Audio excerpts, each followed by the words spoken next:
आणि अहिल्यानगरच्या राहुरी विधानसभा पोटनिवडणुकीची रणधुमाळी सुरू आहे। भाजपचे उमेदवार अक्षय कर्डिले यांच्या प्रचारासाठी त्यांचे कुटुंबीय देखील प्रचाराच्या रिंगणामध्ये उतरलेत। अक्षय कर्डिले यांची पत्नी प्रियंका कर्डिले आणि त्यांची भगिनी त्याचबरोबर महापौर ज्योती गाडे या देखील प्रचारामध्ये उतरलेल्या दिसतात। दरम्यान उन्हाचा तडाखा जास्त असल्यामुळे अगदी सकाळपासूनच त्यांच्या प्रचाराला सुरुवात होते।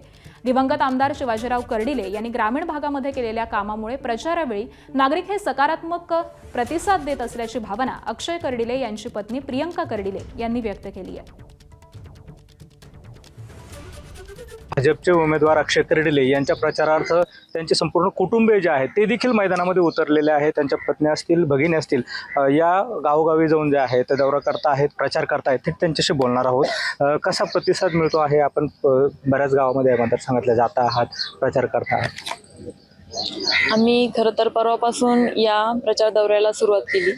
सकाळी 7 वाजल्यापासून आम्ही या दौऱ्याला सुरुवात केली, कारण उन्हामुळे जास्त ग्रामीण भागातील महिला असेल ते बाहेर जास्त पडतात कामानिमित्त, त्यामुळे आम्ही सकाळी सुरुवात केली।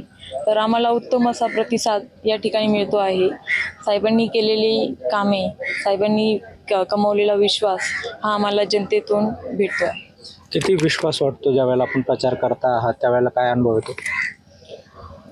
तसा आम्ही परवापासून जेवढं फिरलो त्यामुळं आम्ही जेवढ्या भागांमध्ये गेलो तेवढ्यामध्ये आम्हाला चांगला प्रतिसाद मिळतोय, त्यामुळे 100% वाटतं की आम्हीच विजयी होऊ। हा प्रचार पाहताना मला म्हणजे विश्वास वाटतो का अक्षय दादा हे फक्त निवडूनच नाही तर जास्तीत जास्त मताधिक्याने ते निवडून येतील अशी या ठिकाणी मी प्रत्येक नागरिकांना भेटून किंवा आजकाल आमचे प्रचार दौरे चालू आहेत त्या ठिकाणचं वातावरण पाहून मला असंच वाटतं का अक्षय दादा खूप जास्त लीडने निवडून येतील। त्यांना 100% विश्वास वाटतो की अक्षय कर्डिले हे विजयी होतील।